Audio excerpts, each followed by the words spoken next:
You are listening to RudolfSteinerAudio.com. If you are listening to the podcast of this, it is located at RudolfSteiner.podbean.com. Please consider becoming a patron.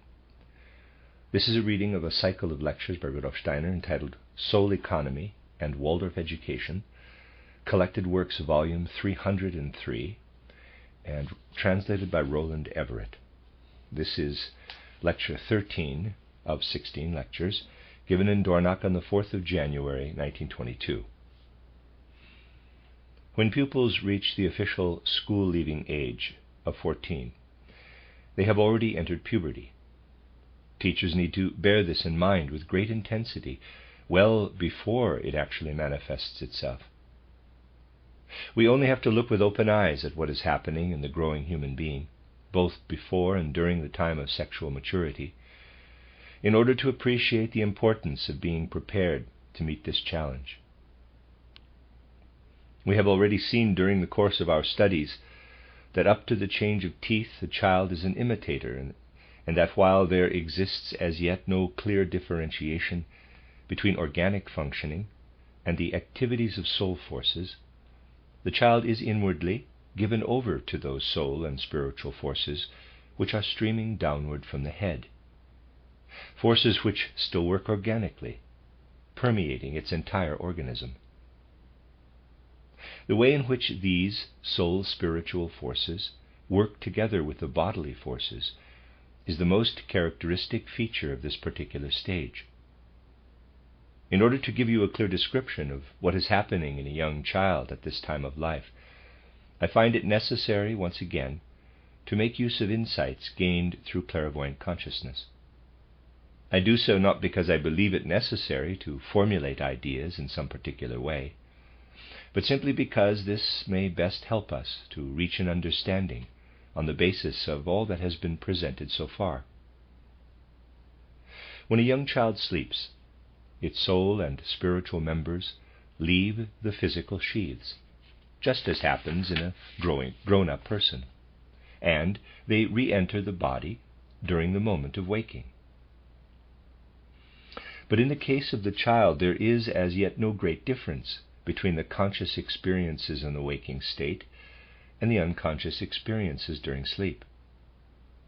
Under normal conditions, that is, if no reminiscences of what happened during the day enter the child's world of sleep, and this hardly happens in childhood, the child's life of sleep moves about in spheres lying far beyond the earthly realm. It is from these higher worlds that the active forces are drawn, which during the waking state work from the brain downward into the child's entire organism. During the second dentition, certain soul and spiritual forces in the child are released from working entirely in the organic sphere. They begin to assume an independent soul and spiritual character. Between the change of teeth and puberty, the child develops a freer thinking, feeling, and willing than was the case previously. No longer is it only an imitator, but through its natural feeling for authority, it develops the degree of consciousness necessary for it to make contact with the world. This faith in the authority of a grown-up is essential, for the outer conditions of life are not sufficient in themselves to ensure the child's necessary contact with the world. The way in which one adult confronts another, whether by verbal or by other means of communication, is very different from the way in which a child meets an adult. The child simply needs the additional support which a sense of authority can give. As a consequence, more and more experiences from the child's waking state will enter its soul and spiritual life also during sleep. And to the same extent to which earthly experiences enter its sleeping state, replacing those of the spiritual world, is the possibility given to us teachers to reach the child between the change of teeth and puberty through our educational endeavors. With the onset of puberty, an entirely new situation arises. with the effect that fundamentally the emerging adolescent is a totally different being from what he was before sexual maturity. In order to characterize the situation, it may be useful to refer to what was spoken of at the end of yesterday's lecture. Up to the change of teeth, it is normal for a child to live entirely within the physical body. However, if this state is extended beyond its normal time, and in later life such a situation would no longer represent normal conditions, the consequences will be a markedly melancholic temperament. During childhood, it is natural to have the kind of relationship between the soul-spiritual and physical organization which is characteristic of an adult melancholic. We must always bear in mind that what is right and good for one stage of life becomes abnormal for another. During the second dentition, certain soul and spiritual forces are freed from their previous organic activities, and they flow into what I have called the body of formative forces, or the ether body. This member of the human being is entirely linked to the external world, and it is right for the child to live in it during the time between the change of teeth and puberty. If already before the change of teeth there was an excess of these etheric forces, that is, if the child has lived too much in its etheric sheath before the second dentition, the outcome is a markedly phlegmatic temperament. However, it is quite possible for a child to have a normal and balanced relationship with the etheric body, and this is absolutely essential between the 7th and the 14th year, that is, between the change of teeth and puberty. Again, if this condition is carried over too far into later life, a decidedly phlegmatic temperament will develop in the grown-up.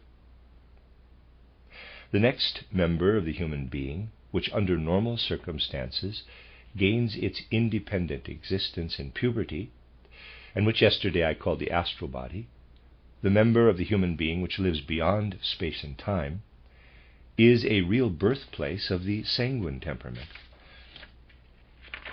And if during the time between the change of teeth and puberty a child draws too much upon what should come into its own only when sexual maturity is reached, the sanguine temperament comes into being. Only with the arrival of puberty does the growing human being become inwardly mature for sanguinity. Thus everything in life has its right or normal period of time. The various abnormalities come about if that which is normal for one particular time of life is pushed into another period of life. If you can survey life from this viewpoint, you learn to understand the human being in depth. And now, what is actually happening during the time of sexual maturity? Our considerations of the last few days have already shed some light on it. We have seen how after the change of teeth, the child is still working inwardly with those forces which to a certain degree have become emancipated soul and spiritual forces.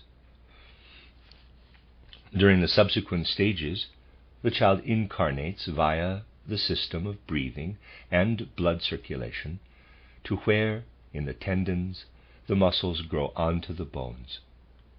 It incarnates from within outward toward the human periphery. And at the time of sexual maturity, the young adolescent breaks through into the external world. Only then does she or he fully stand in the world.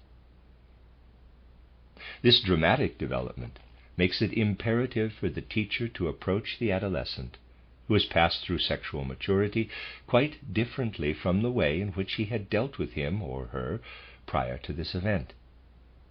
For, fundamentally, the previous processes involving the emancipated soul and spiritual forces before puberty had as yet nothing to do with sex in its own realm.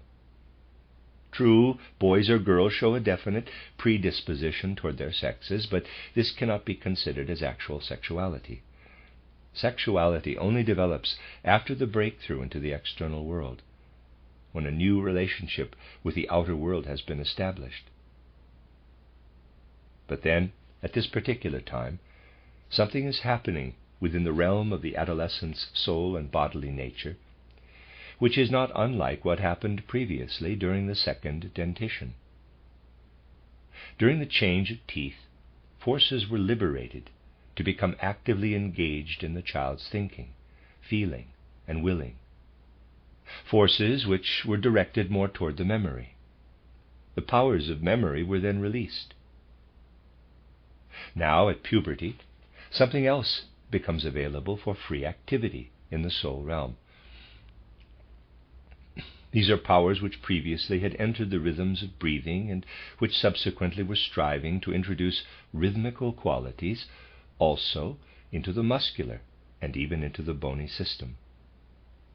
This rhythmical element now becomes transmuted into the adolescent's receptiveness for all that belongs to the realm of creative ideas, for all that belongs to fantasy. Fundamentally speaking, genuine powers of fantasy find their birth only during puberty. For they can come into their own only after the astral body has been born. It is this same astral body which exists beyond time and space and which links together past, present, and future according to its own principles, as we can experience it in our dreams. What is it that the adolescent brings with him when he breaks through, in quotes, into the external world via his bony system? It is what originally he had brought down with him from pre-earthly existence, and what gradually had become interwoven with his whole inner being. And now, with the onset of sexual maturity, the adolescent is being cast out of the spiritual world, as it were. Without exaggerating, one can really put it that strongly, for it represents the actual truth. With the coming of puberty, the young human being is cast out from the living world of the spirit and thrown into the external world, which he or she can perceive only by means of the physical and etheric body. And though the adolescent is not at all aware of what is going on inside him, subconsciously this plays an all the more intensive part. Subconsciously or semi-consciously, it makes the adolescent compare the world he has now entered with the world which he formerly had within himself. Previously, he had not experienced the spiritual world consciously, but nevertheless he had found it possible to live in harmony with it.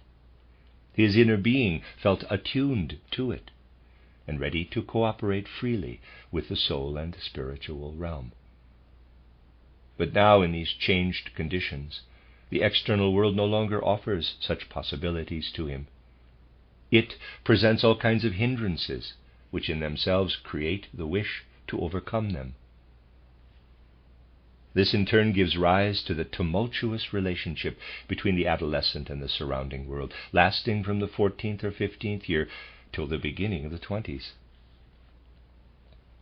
This inner upheaval is bound to come, and it is well for the teacher to be aware of it already during the previous years. There may be people of an unduly sensitive nature who believe that it would be better to save teenagers from such inner turmoil, only to find that they have made themselves their greatest enemy. It would be quite wrong to try to spare them this tempestuous time of life. It is far better to plan ahead in one's educational aims, so that what has been done with the pre-puberty child can now come to the help and support of the adolescent's soul and spiritual struggles. The teacher must be clear that with the arrival of puberty an altogether different being emerges, born out of a new relationship with the world. It is no good appealing to the pupil's previous sense of authority, for now he demands to know reasons for whatever he is expected to do. The teacher must get into the habit of approaching the young man or woman rationally. For example, if the adolescent who has been led by the spiritual world into this earthly world becomes rebellious, because this new world is so different from what he had expected, the adult must try to show him and this without any pedantry, that everything he meets in the world has had a prehistory. He must get the adolescent to see that present conditions are the consequences of what had gone before. One must act the part of the expert who really understands why things have come to be as they are. From now on, one will accomplish nothing by way of authority. Now one has to be able to convince the adolescent through the sheer weight of one's indisputable knowledge and expertise, and by giving him waterproof reasons for everything one does or expects of him. If at this stage the pupil cannot see sound reasons in all the content given to him, if conditions in the world appear to make no sense to him, he will begin to doubt the rightness of his previous life. He will feel himself in opposition with what he had experienced during those years, which apparently only led him into these present unacceptable outer conditions. And if during his inner turmoil he cannot find contact with people who are able to reassure him, at least to a certain extent, that there are good reasons for what is happening in the world, then the inner stress may become intolerable, to the extent that the adolescent breaks down altogether. For this newly emerged astral body is not of this world. The young person has been cast out of the astral world, and he is willing to place himself into this earthly world only if he feels convinced of its rightful existence. You will completely misunderstand what I have been describing if you think that the adolescent is at all aware of what is thus going on within him. During his ordinary day consciousness, it rises up from the unconscious in dim feelings. It is surging up through blunted will impulses. It lives itself out in the disappointment of apparently unattainable ideals, in frustrated desires, and perhaps also in a certain inner dullness toward what presents itself out there in the unreasonable happenings of the world. If during this stage education is to be effective at all, and this indeed must be the case for any youngster willing to learn, then the teaching content must be transmitted in the appropriate form. It must also be a preparation for the years to come, up to the early 20s or even later in life. Having suffered the wounds inflicted by life and having paid back in his own coinage, the young person of 15 to 21 or 22 eventually will have to find his way back again into the world from which he had been cast out during puberty. The duration of this period varies, especially so during our chaotic times, which tend to prolong it even further into adult life. Close parenthesis. The young person must feel accepted again. He must be able to make a new contact with the spiritual world, for without it, life is not possible. However, should he feel any coercion coming from those in authority, this new link will lose all meaning and value for life. If we are aware of these difficulties already, well before the arrival of puberty, we will make good use of the child's inborn longing for authority, in order to bring it to the stage when there is no longer any need for an authoritarian approach. And this stage should coincide with the coming of sexual maturity. But by then, the educator must always be ready and able to give convincing reasons for everything he wishes his pupil to do. Seen from a wider spiritual perspective, we can thus observe the grandiose metamorphosis which is taking place in the human being during the period of sexual maturity. It is of the greatest importance to realize that the whole question of sex becomes a reality only during puberty, when the adolescent enters the external world in the way I have described it. Naturally, since everything in life is relative, this too has to be taken as a relative truth. Nevertheless, one has to recognize that up to the stage of sexual maturity, the child lives more as a general human being, and that an experience of the world, differentiated according to whether one lives as a man or woman, only begins with the onset of puberty. This realization, which in our generally intellectual and naturalistic civilization cannot be taken for granted, will allow people who, without prejudice, are striving for a knowledge of man, a real insight into the relationship between the sexes. It also helps them to understand the problem regarding the position of women in society, not only during our present times, but also in the future. Only if one can appreciate the tremendous metamorphosis which is taking place in the male organism during voice mutation, to mention just one example, will one be able to understand fully the statement that up to the age of sexual maturity the child retains a more general human character, as yet undivided into sexes. Other similar processes occur also in the female organism, only in a different area. The human voice, with its ability to moderate and to form sounds and tones, is a manifestation of man's general human nature. It is born out of the soul and spiritual substance which is working upon the child up to puberty. Changes of pitch and register, on the other hand, occurring during mutation, are the result of external influences. They are forced upon the adolescent from outside, as it were. They are the means by which he places himself into the outer world with his innermost being. It is not only a case of the soft parts in the larynx relating themselves more strongly to the bones, but a slight ossification of the larynx itself takes place, which fundamentally amounts to a withdrawal of the larynx from the purely human inner nature into a more earthly existence. This stepping out into the world should really be seen in a much wider context than is usually the case. Usually in people's minds, the capacity to love, which awakens at this time, is directly linked to sexual attraction, but this is by no means the whole story. The power to love, born during sexual maturity, embraces everything within the adolescent's entire compass. Love between the sexes is but one specific and limited aspect of love in the world.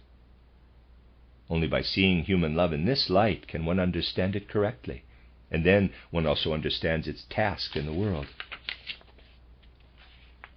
We may well ask, what is really happening in a human being during the process of sexual maturity? Prior to this stage, as a child, his relationship to the world was one where he first imitated the surroundings, and when, subsequently, he stood under the power of authority. Outer influences were working upon him, for at that time his inner being mainly represented what he had brought down with him from pre-earthly life. Humanity as a whole had to work upon him from without, first through the principle of imitation, and then through authority. But now, at puberty, having found his own way into humanity, and no longer depending on its outer support to the same extent that a pre-puberty child does, there rises up in him a new feeling, and entirely new appraisal of mankind as a whole. It is this new experience of humankind which represents the spiritual counterpart to the physical faculty of reproduction. Physically, he becomes able to procreate.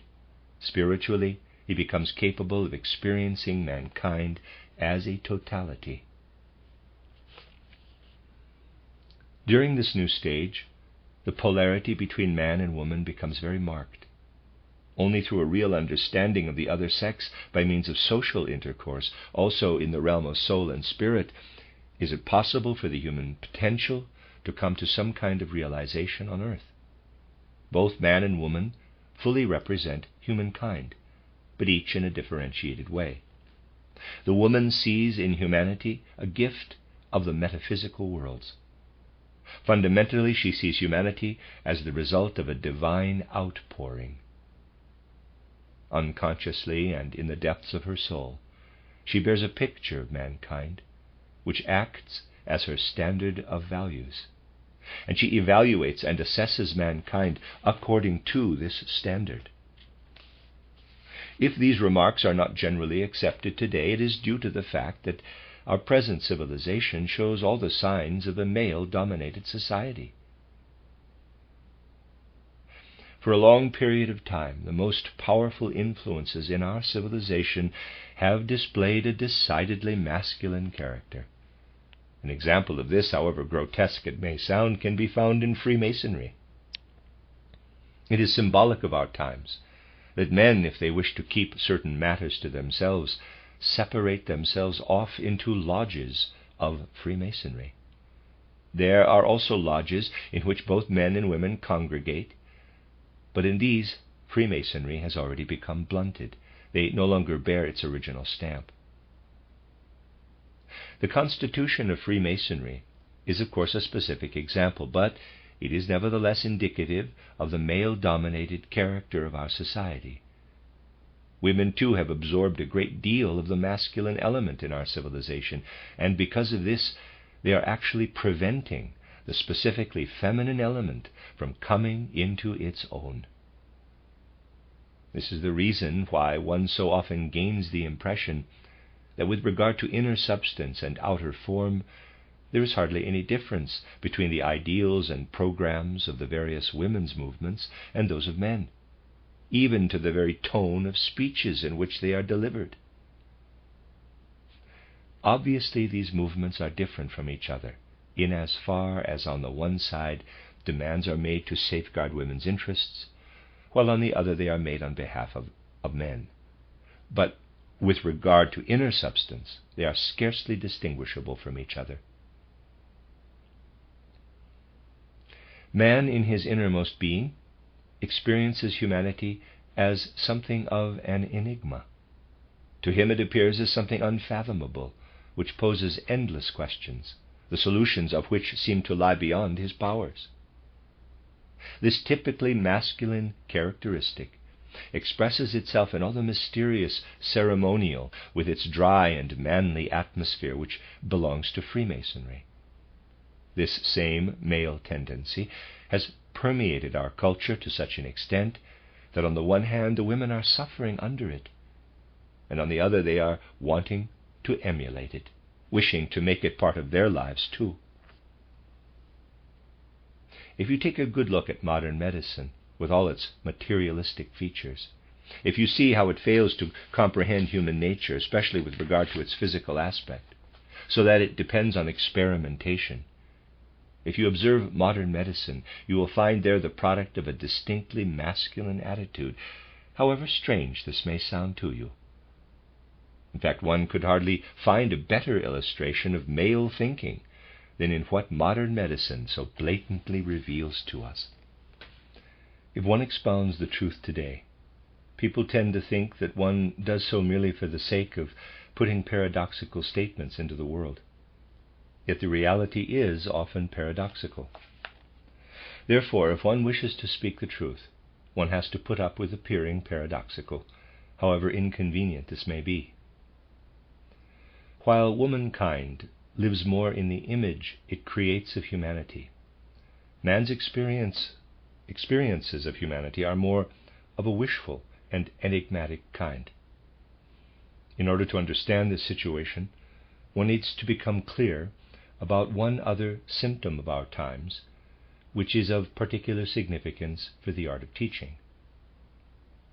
When people speak about love today, they do not generally differentiate between the various kinds of love. Of course, one can generalize the concept of love, just as one can speak about condiments in a general way. But if someone puts abstract speculations about certain matters into the world, and then holds forth about them, it always strikes me as if he were talking about salt, sugar, or pepper, merely in terms of condiments. He only needs to apply such abstractions to practical life by putting salt into his coffee instead of sugar, because after all both are condiments, to realize his foolishness. Anyone who indulges in general speculations, instead of entering the concrete realities of life, commits the same folly. A woman's love is very different from that of a man. Her love originates in the imaginative realm, and it is constantly engaged in making pictures. A woman does not love a man just as he is, standing there before her in ordinary humdrum life. Forgive me for saying this, but after all, men are not exactly of the kind a healthy imagination could fall in love with. But she weaves into her love the ideal she has received as heaven's gift. Man's love, on the other hand, is tinged with desire. It is of a wishful nature. This differentiation needs to be made, no matter whether it shows itself more in an idealistic or a realistic sense. Ideal love may inspire longings of an ideal nature. The instinctive and sensuous kind may be a mere product of fancy. But this fundamental difference between love as it lives in a man or a woman is a reality. A woman's love is steeped in imagination. In man's love there is an element of desire. It is just because of this complementary character that the two kinds of love can become harmonized in life. An educator should bear this in mind when confronted with pupils who have already passed through the stage of sexual maturity. He should realize that by that time it is no longer possible to bring to them certain things which belong to the pre-adolescent stage, and that the opportunity for doing so has been missed. Therefore, in order to prevent a one-sided attitude in later life, one must endeavor to give to pre-puberty children enough of the right content to last them through the coming stages. In our times, when, fortunately, coeducation in both primary and secondary education is accepted more and more readily, so that boys and girls work side by side in order to learn how to cooperate as men and women in social life later on, it is of special importance to pay heed to what has just been said. Through it, a contemporary phenomenon, such as the woman's movement, will be placed upon a really sound and healthy basis. If we now expand these considerations by taking a world-wide viewpoint, we are led to the fundamental differences which exist between East and West, between Asia on the one side and Europe and America on the other. This difference between East and West is far greater than any other differences we may find when comparing, let us say, Europe with America. Throughout Asia, there still exist traces of ancient and wisdom-filled civilizations. Outwardly, they show all the signs of decadence. Outwardly, they may have become completely decadent, but nevertheless, this wisdom lives on like a memory. It is revered as a sacred memory to such an extent that, fundamentally speaking, an Asian cannot really understand a European, and vice versa. Anyone who is under illusions about this fact will delude themselves about the greatest historical world secret of our present times. It is a secret of special significance, not only for our present times, but very much so for the future. Despite its manifold complexities, life in the West bears a more uniform character than life in the East. The Western people's main concern is life in this earthly civilization, a civilization which draws its ideas, above all, from what happens between birth and death. The people of the East, at least as far as their inner religious lives are concerned, do not limit their outlook to their earthly time between birth and death, to life in the outer mechanical civilization. The man of the West, however, does live for this earthly time, also as far as his religious feelings are concerned. The man from the East asks himself searching questions, such as, "Wherefore was I born into this world? Why did I enter this sense-perceptible world at all?" The Westerner takes life in the physical world more or less for granted, even if he should end it by committing suicide. He takes earthly life for granted, and only because it would be a source of dissatisfaction and disappointment to him if this earthly existence were to be entirely wiped out through death, has he developed an inner receptivity for a belief in life after death. There is a fundamental difference between these two outlooks, but again, we shall not get to the bottom of it merely by characterizing it abstractly, instead of entering life in its fullness. The further we move from the east toward the west, the more do we find that the Western woman, despite all her outward consciousness, cherishes a longing for the spirituality of the East.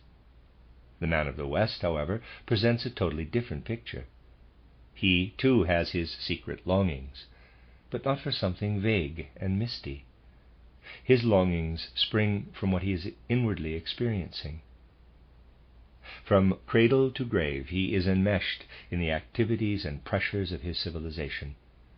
But something in him longs to get away from it all.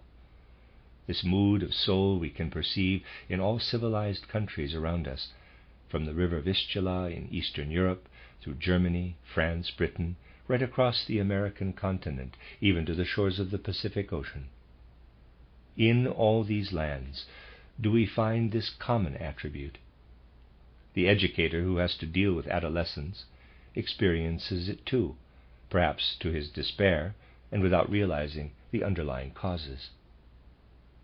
Only a teacher wearing blinkers could possibly overlook it.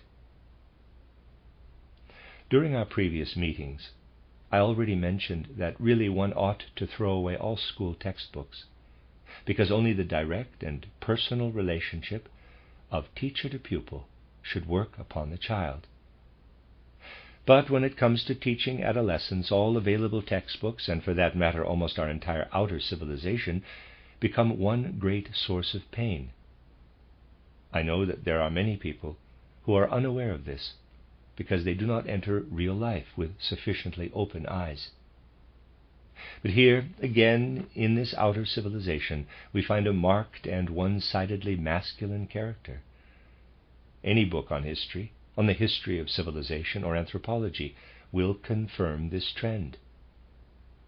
As representative of Western civilization, man longs to escape from the physical world in which he is caught up, but he lacks the courage to do so.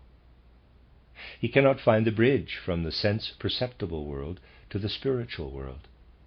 And so we find everywhere in our civilization a yearning to get away from it all, and yet at the same time an inability to act accordingly. It is hard enough to achieve the right outer conditions for teaching children of pre-puberty age. But anyone who has to teach adolescents could almost feel helpless, because the means available for meeting their needs are so totally inadequate. This fact alone should kindle a real longing in their teachers for deeper insight into the human being. This longing may, of course, be there already in teachers of younger children, but it is a prerequisite for anyone of sound pedagogical sense who is teaching adolescents. A woman's nostalgia for the ways of the East and a man's wish to free himself from the bondage of Western life represent a fundamental feature of our times. This differentiation between the sexes is less apparent in pre-adolescent children, who still bear more general human features. Yet as soon as we are confronted by adolescence, we meet the resulting difficulties quite concretely. Let us assume, for example, that a teacher of German literature wanted to recommend a book about Goethe, as seen from a German point of view, to an adolescent pupil. He really would find himself in a quandary, for there simply are no suitable books on the market. If he chose one of the available ones, his scholar would not gain the right picture of Goethe. If he chose a biography of Goethe written by, let us say, Luz, a German scholar, would learn to know the more outward features of Goethe better than from any of the German books on the subject. But again, he would not become acquainted with the specifically German characteristics of Goethe. This is the general situation today, for we simply do not have an adequate literature for teaching adolescents. To remedy this situation, everything will depend on the women taking their proper place in our cultural life. They should be allowed to contribute their specifically feminine qualities, but at the same time they must be careful not to introduce anything they have adopted from our male-oriented civilization. During the 90s of the last century, I once had a conversation with a German suffragette. She expressed her views in radical terms, but I could not help feeling that instead of enriching society with what only womanhood can give, she was trying to force her way into our one-sided masculine culture by employing similar masculine tactics. What is meant here must not be taken in a Philistine or prejudiced way. I felt that I had to tell this free and uncompromising lady, quote, "Your movement does not yet offer what the world really needs. The world does not need ladies who wear the trousers. Forgive me, I believe that such a remark is unforgivably rude in England, but that both masculine and feminine qualities make their specific contributions toward the general enhancement of our society." Close quote.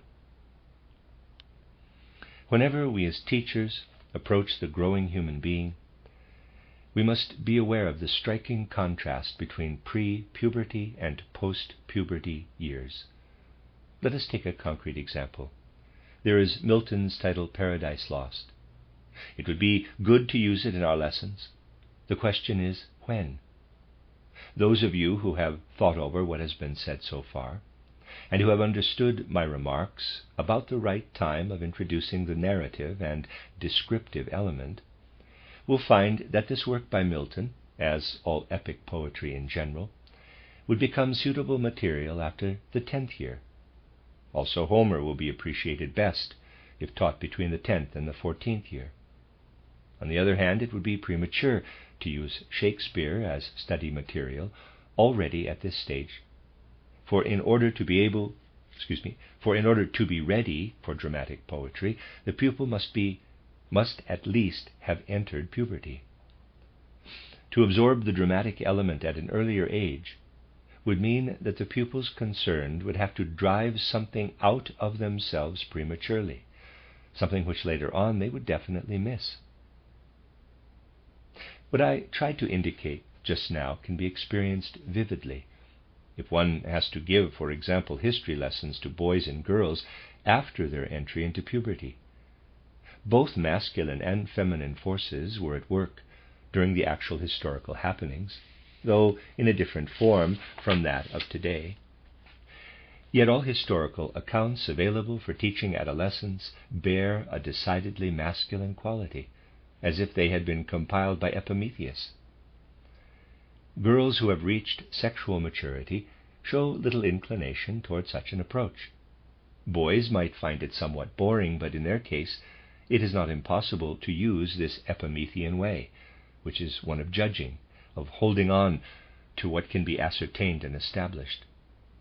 But there is also a Promethean way of looking at history, which does not only record the events that actually occurred, but which shows their metamorphosis into ideas current at the present time. This latter approach to history shows how impulses which led the past have become current ideas of the present, and how impulses in turn continue to lead present times further.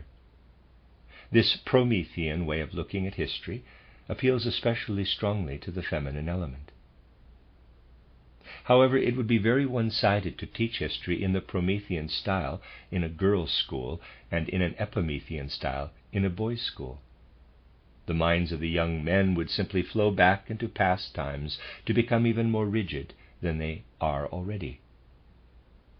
If only the Promethean way of teaching history were to be applied in a girls' school, the pupils would feel tempted to fly off into futuristic speculations. Everywhere they would feel attracted to those impulses for which they happened to have a natural liking.